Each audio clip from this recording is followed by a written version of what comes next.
Hello students, welcome back to NCERT decoding series. आज बच्चों हम डिस्कस करेंगे गैमेटोजेनेसिस। उसमें भी हम डिस्कस करेंगे मेल्स में होने वाला प्रोसेस, दैट इज स्पर्मेटोजेनेसिस। लेकिन उसके पहले हम रिवाइज करेंगे लास्ट वीडियो लेक्चर के बारे में जिसमें हमने आपसे डिस्कस किया था फीमेल के रिप्रोडक्टिव सिस्टम के बारे में।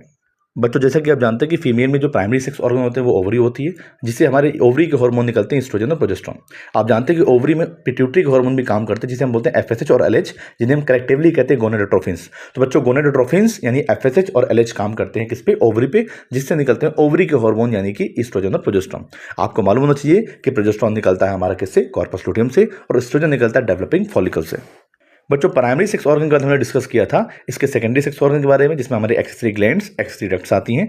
एक्सेसरी ग्लैंड्स में बेटा एक पेयर बार्थोलिन ग्लैंड होती हैं, जो कि मेल के कॉपर ग्लैंड के होमोलोगस होती थी, जो कि एल्कलाइन सिक्रेशन निकालती थी और वजाना के अंदर पीएच को मेंटेन करती थी। जबकि अगर हम बात करें एक्सेसरी डक्ट के बारे में, तो यूट्रस आता है, वजाना आती है और फेलोपियन ट्यूब आती है। बच्चों, बात कर रहे थे हम लोग एक्सटर्नल जेनेटिलिया के बारे में। फीमेल्स में एक्सटर्नल जेनेटिलिया को हमने बोला था आपसे वुल्वा, और वुल्वा में आप जानते हैं मोन्स प्यूबिस होता है, labia majora, labia minora, hymen और क्लाइटोरिस वगैरह आते हैं।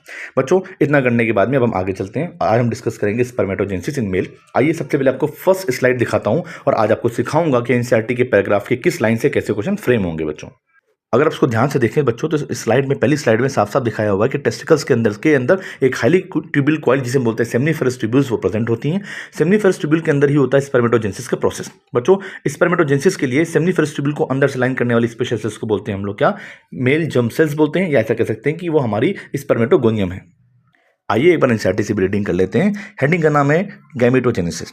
आप जानते हैं द प्राइमरी सेक्स ऑर्गन्स, जो कि टेस्टिस में मेल्स में टेस्टिस होते हैं, फीमेल्स में ओवरीज होते हैं। यही गैमेट प्रोड्यूस करते हैं। स्पर्म होते हैं मेल में, ओवम होते हैं फीमेल में रिस्पेक्टिवली। आप जानते हैं इस प्रोसेस को बोलते हैं गैमेटोजेनेसिस। बच्चों, अगर हम बात करें तो टेस्टिस में जो इमेच्योर मेल जर्म सेल्स हैं वो स्पर्मेटोगोनिया कहलाती हैं। वही स्पर्मेटोजेनेसिस में जाती हैं और वो बनाती हैं sperms bye the process of spermatogenesis, और ये प्रोसेस स्टार्ट होता है प्यूबर्टी में। तो बच्चों, पहला क्वेश्चन कि कौन सी सेल स्पर्म प्रोडक्शन में जाती हैं? स्पर्मेटोगोनिया जाती हैं। दूसरा क्वेश्चन बच्चों इस पैराग्राफ से बनेगा कि स्पर्मेटोजेनेसिस मेल में कब शुरू होता है? प्यूबर्टी पे शुरू होता है। बच्चों, अभी जो स्पर्मेटोगोनिया होती है, ये आपको मालूम होना चाहिए कि सेमनीफेरस ट्यूब्यूल के अंदर यानी लाइनिंग फॉर्म करती है, कवरिंग नहीं बनाती, लाइनिंग बनाती है। और एक बहुत ही इंपॉर्टेंट क्वेश्चन बनता है यहाँ से कि किससे मल्टीप्लाई करती है? माइटोटिक डिवीजन यानी माइटोसिस से मल्टीप्लाई करती है, अपने नंबर को बढ़ाती है। और हर स्पर्मेटोगोनिया एक इंटरवल टाइम, शॉर्ट टाइम में आगे चल के ये मियोसिस में जाती है। बट उसके पहले एक जो इंपॉर्टेंट क्वेश्चन बनता है कि स्पर्मेटोगोनिया में 46 क्रोमोसोम पाए जाते हैं, ये डिप्लॉयड होती है। एक आपको यो पॉइंट बताता हूं बच्चों कि जब तक बोला ना जाए तब तक मियोसिस ना हो, तब तक सारी सेल 2n होंगी, और आफ्टर मियोसिस सेल हो जाएगी n। तो याद रखिएगा, मियोसिस के बाद ही सेल n बनती है, मियोसिस के पहले सारी सेल क्या होंगी? 2n। अब इस स्पर्मेटोगोनिया में आगे चल के अपने साइज को बढ़ाएगी, ग्रोथ करेगी, and it become primary spermatocyte. यानी some of the spermatogonia are called primary spermatocyte. यानी सारी की सारी स्पर्मेटोगोनिया प्राइमरी स्पर्मेटोसाइट बनाती नहीं है, कुछ कन्वर्ट हो जाती है प्राइमरी स्पर्मेटोसाइट में, जबकि कुछ आगे चल के डिवाइड होती रहती है। स्पर्मेटोगोनिया से स्पर्मेटोगोनिया बनती रहती है माइटोसिस के प्रोसेस से। अब जो ये प्राइमरी स्पर्मेटोसाइट बनी है बच्चों, क्योंकि नाम में प्राइमरी लगा है, तो इसकी ट्रिक क्या है? यो ट्रिक है कि जिसके नाम में प्राइमरी होगा वो फर्स्ट मियोसिस में जाएगा। सेकंड यो ट्रिक क्या है? जिसके नाम में सेकेंडरी होगा वो सेकंड मियोसिस में जाएगा। तो बच्चों, प्राइमरी स्पर्मेटोसाइट जो होती है वो पीरियोडिकली मियोसिस में जाती है, फर्स्ट मियोसिस में।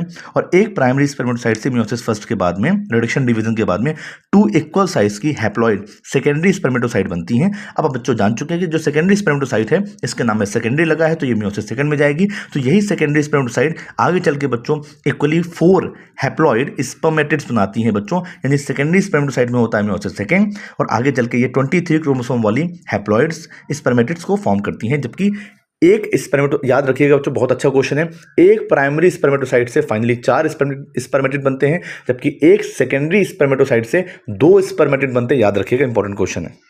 अगर बच्चों आप नेक्स्ट स्लाइड को देखेंगे तो मैंने एक बहुत ही डिटेल डायग्राम दे रखा है आपके पास में स्पर्मेटोजेनेसिस का। साफ साफ देख सकते हैं, लेबलिंग में लिखा हुआ है स्पर्मेटोगोनिया सबसे ऊपर है, उससे डेवलप होकर साइज बढ़ा के बनी, मैच्योर होकर बनी प्राइमरी स्पर्मेटोसाइट। उसमें मियोसिस फर्स्ट हुआ तो 2 हैप्लॉइड सेकेंडरी स्पर्मेटोसाइट बनी, और उनमें मियोसिस सेकंड हुआ तो हर सेकेंडरी स्पर्मेटोसाइट से 2 स्पर्मेटिड बने। इस तरह से 2 सेकेंडरी स्पर्मेटोसाइट से 4 स्पर्मेटिड बनेंगे, या ऐसा बोल सकते हैं कि एक प्राइमरी स्पर्मेटोसाइट से 4 हैप्लॉइड स्पर्मेटिड बनेंगे, और यही स्पर्मेटिड आगे चल के कन्वर्ट हो जाएंगे बच्चों स्पर्म्स में, या स्पर्मेटोजोआ में कन्वर्ट हो जाएंगे by the process of spermiogenesis. तो आप स्लाइड में देखेंगे तो आपको मिल जाएगा major events in the life of the sperm में स्पर्मेटोजेनेसिस लिखा है। माइटोसिस से स्पर्मेटोगोनिया अपने नंबर को बढ़ाएगी, मियोसिस से मियोसिस रिडक्शन डिवीजन में जाके स्पर्म्स को बनाएगी, फिर स्पर्मियोजेनेसिस होगा, स्पर्म बन जाएगा, उसमें हेड मिड पिस्टेल होगा, कैपेसिटेशन का प्रोसेस होगा। लाइफ साइकिल की बात करें तो आपको सारे पॉइंट्स आपको याद करने हैं कि लाइफ स्पेन स्पर्म का कितना कितना होता है। बच्चों नेक्स्ट स्लाइड अगर आप देखेंगे तो उसमें आपको एनसीईआरटी का डायग्राम मिल जाएगा, जिसमें किस तरह से स्पर्मेटोगोनिया आगे चल के प्राइमरी स्पर्मेटोसाइट में कन्वर्ट होती है, देन प्राइमरी स्पर्मेटोसाइट से सेकेंडरी स्पर्मेटोसाइट बनती है, सेकेंडरी एससी से स्पर्मेटिड यानी एसटी बनता है और एसटी से एसजेड यानी स्पर्मेटोजोआ बनता है। बच्चों नेक्स्ट स्लाइड को अगर हम रीड करें एनसीईआरटी की लाइन से कि जो स्पर्मेटिड है पूछा गया what would be the number of chromosome in spermatid. आप बताइए बच्चों, स्पर्मेटिड बने हैं सेकेंडरी स्पर्मेटोसाइट से bye the process of meiosis second, यानी कि मियोसिस से बने हैं, रिडक्शन डिवीजन से बने तो 23 क्रोमोसोम ही पाए जाएंगे, हैप्लॉइड कंडीशन ही पाई जाएगी एज द कॉन्सेप्ट। बच्चों नेक्स्ट लाइन एनसीईआरटी की लिखी हुई है the spermatid are transform into the spermatozoa that is sperm by the process called spermiogenesis. Very very most important NEET के पॉइंट ऑफ व्यू से 2 से 3 बार नीट में आ भी चुका है बच्चों कि स्पर्मियोजेनेसिस क्या है, जिसके नाम में जेनेसिस वर्ड आ जाए समझ जाओ कि फॉर्मेशन की बात कर रहा है, यानी स्पर्मेटिड से स्पर्मेटोजोआ का बनना स्पर्मियोजेनेसिस कहलाता है बच्चों। और स्पर्मियोजेनेसिस के बाद ये जो स्पर्म्स बने इनका हेड सर्टोली सेल्स में एम्बेडेड हो जाएगा। अभी बच्चों मैं आपको नेक्स्ट स्लाइड में सर्टोली सेल दिखाऊंगा। सर्टोली सेल में इनका सेल जो हेड होता है स्पर्म्स को वो एम्बेडेड हो जाता है और फाइनली यहाँ से वो मैच्योर होकर सर्टोली सेल से इनका रिमूवल हो जाता है, यानी ये रिलीज हो जाते हैं फ्रॉम द सेमिनिफेरस ट्यूब्यूल, बल्कि होना चाहिए था इनटू द सेमिनिफेरस ट्यूब्यूल। तो सर्टोली सेल से हटके ये सेमिनिफेरस ट्यूब्यूल्स में बच्चों रिलीज हो जाते हैं। इस प्रोसेस को स्पर्मिएशन कहते हैं। तो बच्चों point to be noted, what is spermiogenesis?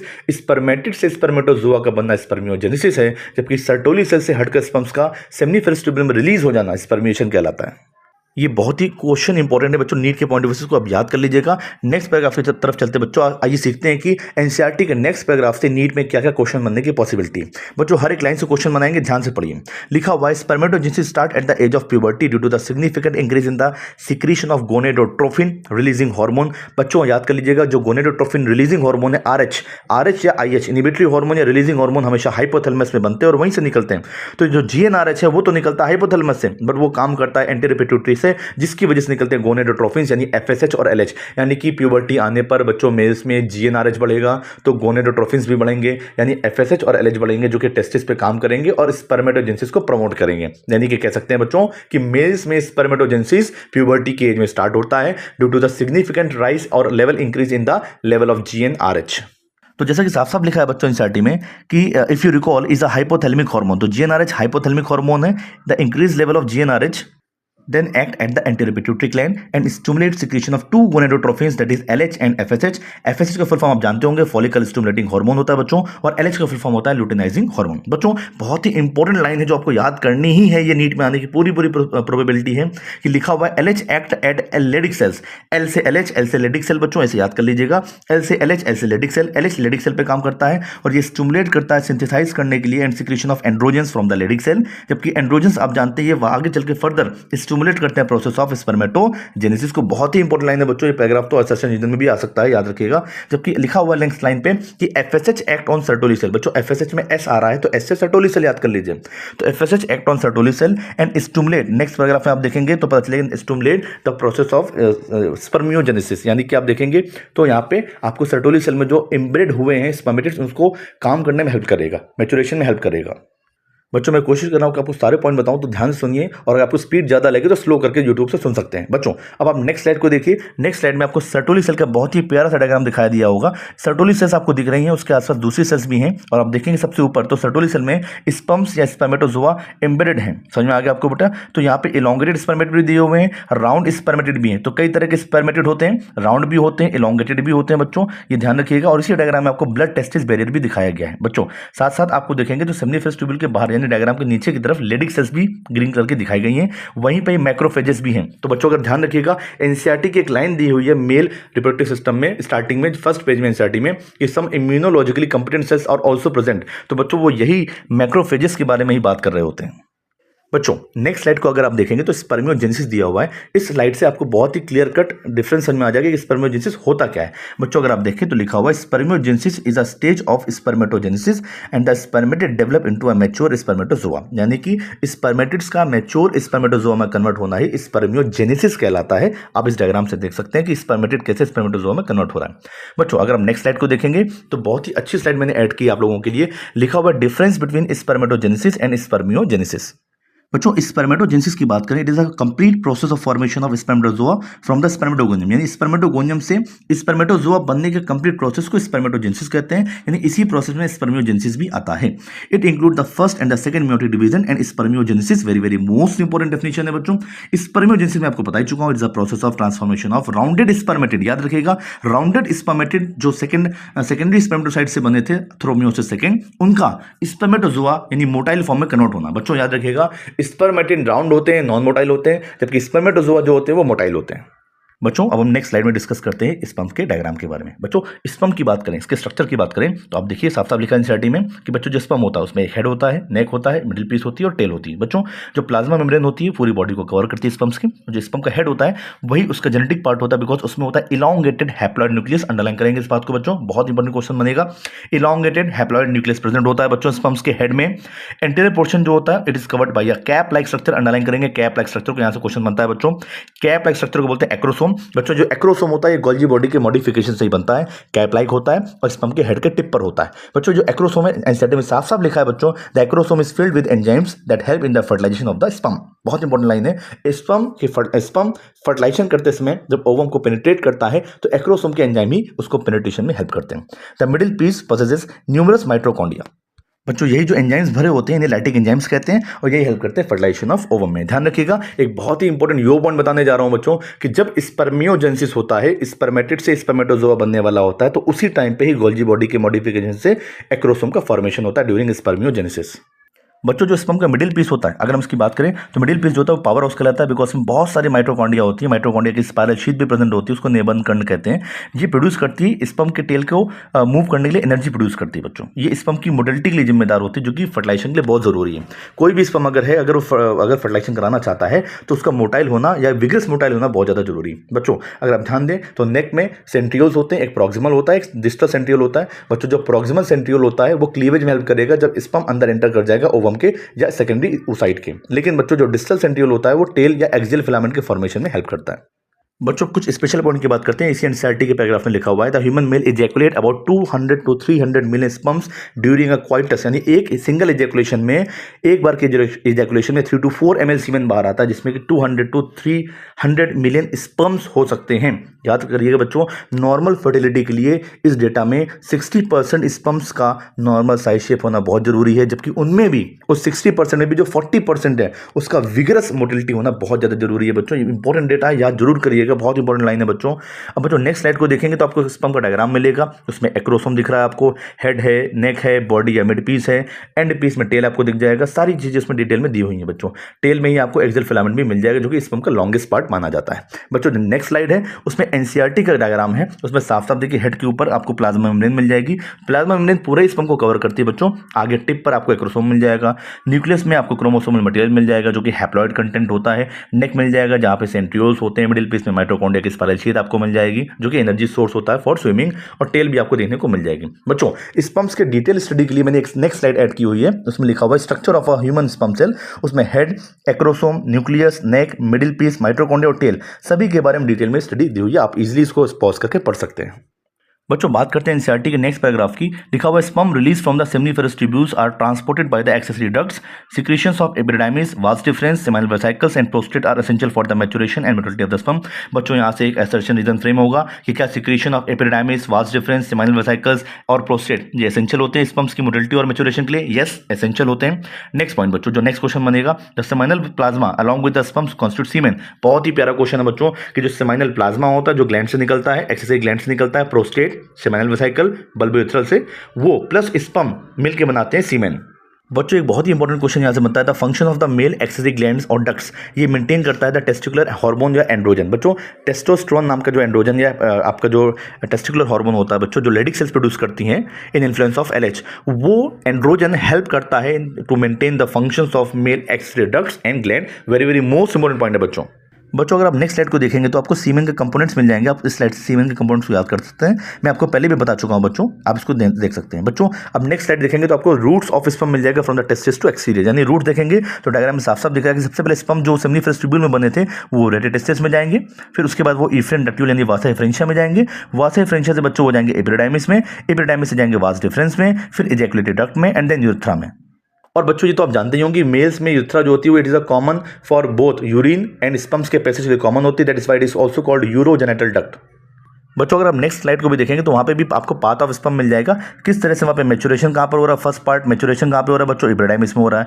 Second part storage and transfer कहाँ पे हो रहा है बच्चों, वो आपके डक्ट से वास डिफरेंस से हो रहा है।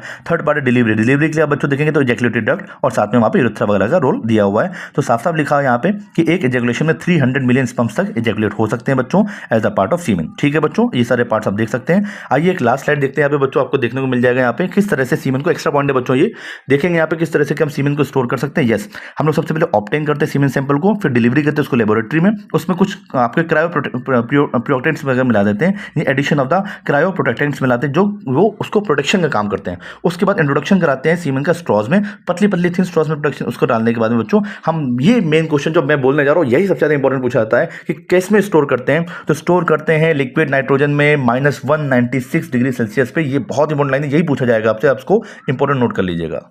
बच्चों नेक्स्ट स्लाइड में हमने कुछ स्ट्रक्चर्स और उनके फंक्शंस को ऐड किया, इसको जरूर पढ़िएगा। जैसे सेमिनिफरस ट्यूब्यूल के फंक्शन क्या होते हैं, स्पर्मेटोजेनेसिस का काम होता है। एपिडाइमिस क्या करती है, स्पर्म्स का मैच्योरेशन कराती है। डक्टस डिफरेंस यानी वास डिफरेंस क्या करती है, propel sperm to ejaculatory duct करती है, यानी स्पर्म्स को इजैकुलेटरी डक्ट तक लेके जाती है। वास डिफरेंस यही लूप बनाती है over urinary bladder. Seminal vesicle क्या करते हैं, न्यूट्रिएंट्स प्रोवाइड करते हैं for sperm and fluid. Prostate gland क्या करती है, बल्बोथेर ग्लैंड क्या करती है, सारे फंक्शन आप पढ़ सकते हैं बच्चों। उसके बाद में आपको एक short revision sheet next slide में मिल जाएगी। नेक्स्ट स्लाइड से आपको रिवीजन शीट है, गैमेटोजेनेसिस क्या है, उसमें स्पर्मेटोजेनेसिस क्या है, स्पर्मियोजेनेसिस क्या है, साथ में एक स्कीमेटिक रिप्रेजेंटेशन ऑफ डायग्राम भी दिया हुआ है। ये रिवीजन शीट आप जरूर पढ़िएगा, आपको रिवाइज करने में बहुत हेल्प करेगी बच्चों ये।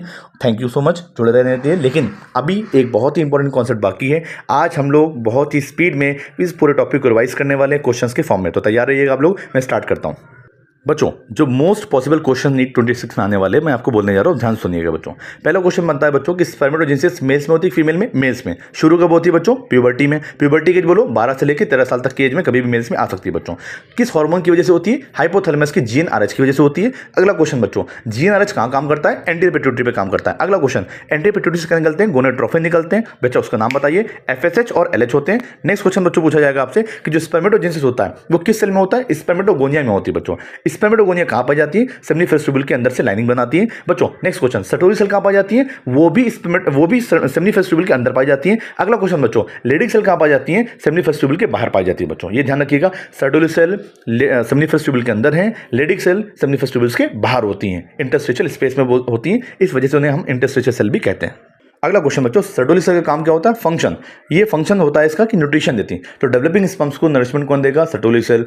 एंड्रोजन लाइक टेस्टोस्टेरोन कौन बनाएगा, लेडी सेल बनाएगी। अगला क्वेश्चन बच्चों, एक स्पर्मेटोगोनिया डिवाइड करती है माइटोसिस से, अपने नंबर को बढ़ाती है, तो क्या बनाती है, वो अपने साइज को बढ़ा के बना सकती है प्राइमरी स्पर्मेटोसाइट। बच्चों जैसे मैंने आपको बताया कि एक प्राइमरी स्पर्मेटोसाइट से कितने स्पर्म बनते हैं, 4। एक प्राइमरी क्वेश्चन, बहुत इंपॉर्टेंट क्वेश्चन, ध्यान सुनिए बच्चों, एक प्राइमरी स्पर्मेटोसाइट से कितने स्पर्म बनेंगे, 4। एक प्राइमरी स्पर्मेटोसाइट से कितने स्पर्मेटिड बनेंगे, 4। एक प्राइमरी स्पर्मेटोसाइट से कितने सेकेंडरी स्पर्मेटोसाइट बनेंगी, 2। बच्चों प्लॉइडी ऑफ प्राइमरी स्पर्मेटोसाइट क्या है, 2n। Ploidy of secondary spermatocyte क्या है, n। प्राइमरी स्पर्मेटोसाइट से सेकेंडरी स्पर्मेटोसाइट बनेगी मियोसिस फर्स्ट से, सेकेंडरी स्पर्मेटोसाइट से स्पर्मेट बनेंगे मियोसिस सेकेंड से, स्पर्मेटिड से स्पर्मेटोजोआ बनेंगे प्रोसेस ऑफ स्पर्मियोजेनेसिस से। वो स्पर्मेटोजोआ सर्टोरी सेल को छोड़कर सेमिनिफरस ट्यूब्यूल के ल्यूमेन में रिलीज हो जाएंगे by the process of spermiation. बच्चों अगर क्वेश्चन की स्पीड ज़्यादा हो तो धीमा करके सुन लीजिएगा, बहुत ही प्यारे और अच्छे क्वेश्चन है, आपको बहुत अच्छा रिवीजन करने में मदद करेंगे। अगला क्वेश्चन सुनते हैं बच्चों, एक बार के इजैकुलेशन में कितने स्पर्म बार आते हैं, 200 से 300 मिलियन आते हैं। उसमें से कितने परसेंट में नॉर्मल साइज शेप होना चाहिए, 60% में। उसमें से हाई मोटिलिटी किसमें होनी चाहिए, विग्रस मोटिलिटी किसमें होनी चाहिए बच्चों, उस 60 का भी 40% में होनी चाहिए बच्चों। सीमेन क्या होता है बच्चों, सेमाइनल प्लाज्मा प्लस स्पर्म सीमेन बनाते हैं। सेमाइनल प्लाज्मा क्या होता है बच्चों, जो एक्सेसरी ग्लैंड्स हैं मेल की, उनसे निकलने वाला फ्लूइड क्या है, एल्कलाइन फ्लूइड, सेमाइनल प्लाज्मा कहलाता है। उसमें स्पर्म्स भी ऐड कर दोगे तो क्या कहलाएगा बच्चों, सीमेन कहलाएगा। सीमेन को स्टोर करते हैं -196 डिग्री सेंटीग्रेड में लिक्विड नाइट्रोजन, उसे क्या बोलते हैं बच्चों, हम लोग क्रायो प्रिजर्वेशन बोलते हैं उसको। बच्चों बात करते हैं स्पर्म्स के स्ट्रक्चर से जुड़े हुए क्वेश्चन के बारे में। बच्चों क्वेश्चन सुनिए, स्पर्म में जेनेटिक पार्ट क्या होता है, हेड। एक्रोसोम कब बनता है, जब स्पर्मियोजेनेसिस हो रहा होता है, यानी स्पर्मेटिड से स्पर्मेटोजोआ बनते समय एक्रोसोम बनता है by the modification of Golgi body, यानी गोल्जी बॉडी की मॉडिफिकेशन से टोपी या कैप जैसा स्ट्रक्चर बनता है, उसे बोलते हैं एक्रोसोम। स्पर्म को फर्टिलाइजेशन में एंजाइम कौन अवेलेबल कराता है, एक्रोसोम कराता है। हाइड्रोलिटिक एंजाइम किसमें होते हैं, एक्रोसोम में होते हैं। बच्चों एनर्जी देने वाला पार्ट कौन सा है, मिडिल पीस, यहाँ पे माइटोकॉन्ड्रिया होती है। अब बताइए सेंट्रियोल कहाँ पे होता है, नेक वाले पार्ट में होता है। अगला क्वेश्चन बताइए, स्पर्म जो होता है उसमें कौन सा सेल ऑर्गेनल नहीं होता है, एंडोप्लाज्मिक रेटिकुलम नहीं होता है। ओवम में कौन सा सेल ऑर्गेनल नहीं होता है, सेंट्रियोल नहीं होता है, तभी स्पर्म सेंट्रियोल लेके पहुंचता है और क्लीवेज को पूरा कराता है या मियोसिस सेकंड को पूरा कराता है। अगला पॉइंट, टेल कौन बनाता है बच्चों, डिस्टल सेंट्रियोल बनाता है और एक्सियल फिलामेंट में टेल पाई जाती है बच्चों। स्पर्म्स का मैच्योरेशन कहाँ पे होता है बच्चों, एपिडाइमिस में होता है बच्चों। स्पर्म डक्ट किसे कहते हैं बच्चों, वास डिफरेंस को कहते हैं। बच्चों एक बहुत ही प्यारा क्वेश्चन है, एक प्रोटीन होती है एंटी फर्टिलाइजिन, एक होती है फर्टिलाइजिन। एंटी फर्टिलाइजिन प्रेजेंट होती है स्पर्म के सरफेस पे, फर्टिलाइजिन होती है ओवम के सरफेस पे।